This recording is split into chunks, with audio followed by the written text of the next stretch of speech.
द्वापर युग में पृथ्वी पर राक्षसों के अत्याचार लगातार बढ़ने लगे। पृथ्वी गाय का रूप धर भगवान ब्रह्मा और विष्णु के पास गई। हे भगवान, धरती पर राक्षसों के अत्याचार बढ़ते ही जा रहे हैं, कुछ कीजिए प्रभु। हे नारायण, अब आपको पृथ्वी की रक्षा के लिए धरती पर 8वें अवतार के रूप में अवतरित होने का समय आ गया है। ठीक है ब्रह्मदेव, मैं पृथ्वी का उद्धार करने के लिए मानव रूप में जन्म लूंगा। भोजवंशी राजा उग्रसेन मथुरा के राजा थे। उनका पुत्र कंस बहुत ही अत्याचारी स्वभाव का था। कंस ने उग्रसेन को राजगद्दी से उतारकर कारागार में डाल दिया। सैनिकों, पिताजी महाराज को काल कोठरी में डाल दो। आज से मथुरा नगरी में कंस का राज चलेगा। आज से महाराज उग्रसेन यहां बंदी बनकर रहेंगे और मथुरा नगरी पर मैं राज्य करूंगा। आशीर्वाद दीजिए पिताजी महाराज। कंस, तू मेरा पुत्र है, ये सोचकर मुझे लज्जा आ रही है। देखना, एक दिन तेरे पाप का घड़ा अवश्य भरेगा। कंस की छोटी बहन देवकी के विवाह की तैयारियां चल रही थीं। देवकी मथुरा के राजा उग्रसेन के छोटे भाई देवक की पुत्री थी। ये कंस की चचेरी बहन थी। अरे भैया कंस, आप आइए। प्रिय बहना देवकी, कल तुम इस महल से विदा हो जाओगी। तुम्हारे बिना ये महल सूना हो जाएगा। भैया कंस, आप मुझे बहुत याद आओगे। अगले दिन देवकी का विवाह वसुदेव नामक यदुवंशी सरदार से संपन्न हुआ। महाराज वसुदेव, मैं अपनी बहन देवकी से बहुत स्नेह करता हूं, इसलिए देवकी बहन को मैं स्वयं अपने रथ पर ससुराल विदा करके आऊंगा। ये तो हमारे लिए बहुत ही सौभाग्य की बात है महाराज कंस। कंस देवकी और वसुदेव को छोड़ने चल पड़ता है। देवकी के पिता देवक उसे बहुत सारा धन धान्य संपत्ति आदि देकर विदा करते हैं। कंस देवकी और वसुदेव के साथ वार्तालाप करते हुए अभी आधे रास्ते ही पहुंचा था कि रास्ते में एक आकाशवाणी होने लगी। हे कंस, जिस देवकी को तू बड़े प्रेम से ले जा रहा है, उसी में तेरा काल बसता है। इसी के गर्भ से उत्पन्न 8वां पुत्र तेरा वध करेगा, तेरा वध करेगा। ये आकाशवाणी कैसी? नहीं, ये झूठ है। देवकी की कोख से जन्मा 8वां बालक मेरा वध करेगा? नहीं, ऐसा नहीं हो सकता। यदि ऐसा है तो मैं वसुदेव का ही वध कर देता हूं। हां, यही ठीक रहेगा। फिर मुझे कोई डर नहीं। नहीं भैया, इनका वध मत करो। मैं आपके आगे हाथ जोड़ती हूँ। मेरा सुहाग मत उजाड़ो भैया कंस। मैं आपसे वादा करती हूँ, मेरे गर्भ से जो भी संतान पैदा होगी उसे मैं तुम्हें सौंप दूंगी, पर इन्हें मत मारो भैया। ठीक है, मैं वसुदेव का वध नहीं करूंगा, पर तुम दोनों अब मथुरा के महल की काल कोठरी में बंदी बनकर रहोगे। कंस, देवकी तुम्हारी प्रिय बहन है, मुझे काल कोठरी में बंद कर दो, पर देवकी को छोड़ दो। कंस ने वसुदेव और देवकी की एक बात न सुनी और वसुदेव और देवकी को कारागृह में डाल दिया। देवकी वसुदेव दोनों बहुत ही दुखी और हताश हो रहे थे। स्वामी, मेरी वजह से आज आपको कारागृह में रहना पड़ रहा है। मैं ही आपके लिए दुख और विपदा का कारण बनी हूँ। नहीं देवकी, नहीं, ऐसा मत कहो। मैं तुम्हें पत्नी रूप में पाकर बहुत प्रसन्न हूं। हमें एक दिन कंस के पापों से मुक्ति जरूर मिलेगी।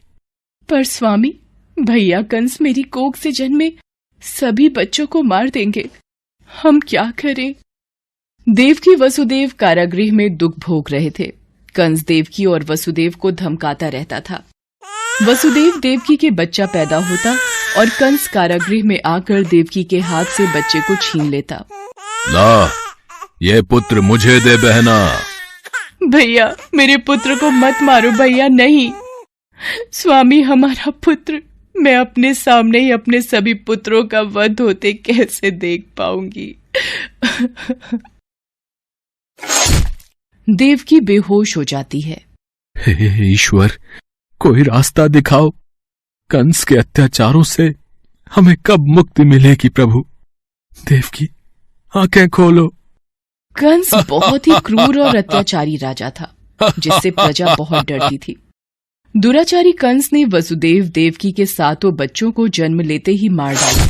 अब 8वां बच्चा होने वाला था। देवकी के 8वें पुत्र के जन्म का समय निकट आ रहा है, इसलिए पहरा और भी बढ़ा दिया जाए। जो आज्ञा महाराज कंस। देवकी वसुदेव के कारागृह में बंदी रहने की बात नंद गांव में वसुदेव के मित्र नंद के कानों तक भी पहुंची। दुराचारी महाराज कंस ने वसुदेव और देवकी को कारागृह में बंदी बना रखा है। देवकी के 8वें पुत्र के जन्म का समय निकट आ रहा है और इधर यशोदा को भी बच्चा होने वाला है। मुझे उनकी सहायता करनी होगी। 8वें बच्चे की रक्षा का उपाय सोचना होगा। जिस समय वसुदेव देवकी को पुत्र पैदा हुआ, उसी समय संयोग से यशोदा के गर्भ से एक कन्या का जन्म हुआ, जो और कुछ नहीं सिर्फ माया थी। भाद्रपद के कृष्ण पक्ष की अष्टमी को रोहिणी नक्षत्र में श्री कृष्ण का जन्म हुआ। उनके जन्म लेते ही जेल की कोठरी में प्रकाश फैल गया। वासुदेव के सामने शंख चक्र गदा एवं पद्मधारी चतुर्भुज भगवान ने अपना रूप प्रकट कर कहा, वसुदेव, मैं बालक का रूप लेकर देवकी के गर्भ से जन्म ले चुका हूं। मेरा ये अवतार कंस के संहार के लिए ही हुआ है।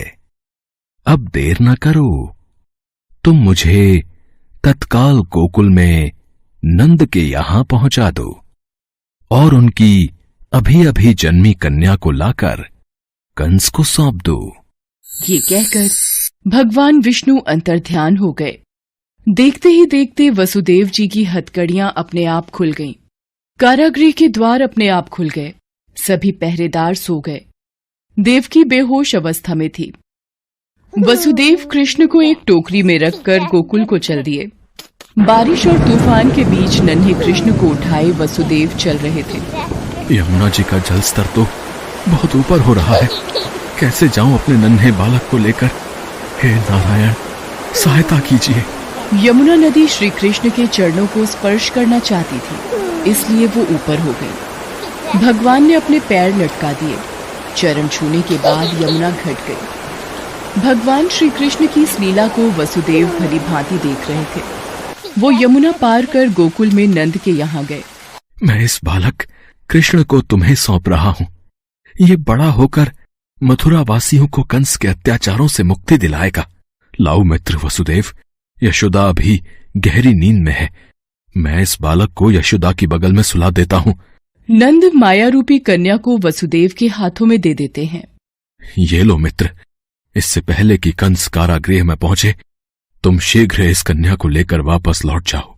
तुम धन्य हो मित्र, तुम धन्य हो। वसुदेव वापस कारागृह में लौट आते हैं और उनके लौटते ही कारागृह के द्वार अपने आप बंद हो जाते हैं। वसुदेव जी के हाथों में हथकड़ियां पड़ जाती हैं।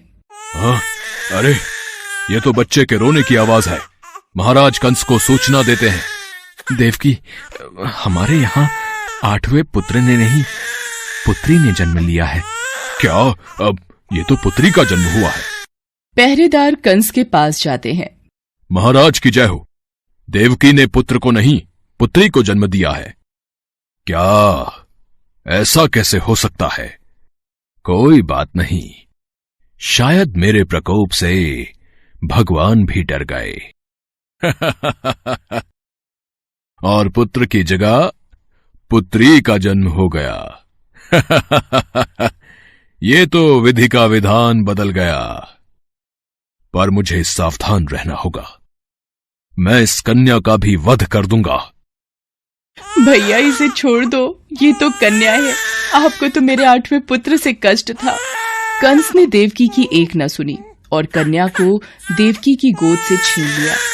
कंस ने जैसे ही कन्या को पत्थर पर पटक कर मारना चाहा, वैसे ही कन्या कंस के हाथों से छूटकर आकाश में उड़ गई और कन्या ने देवी का रूप धारण कर लिया। हे कंस, तुझे मुझे मारकर कोई लाभ नहीं मिलेगा। तुझे मारने वाला तो कब का पैदा हो चुका है और गोकुल पहुंच गया है। ये कहकर देवी अंतर्ध्यान हो गईं।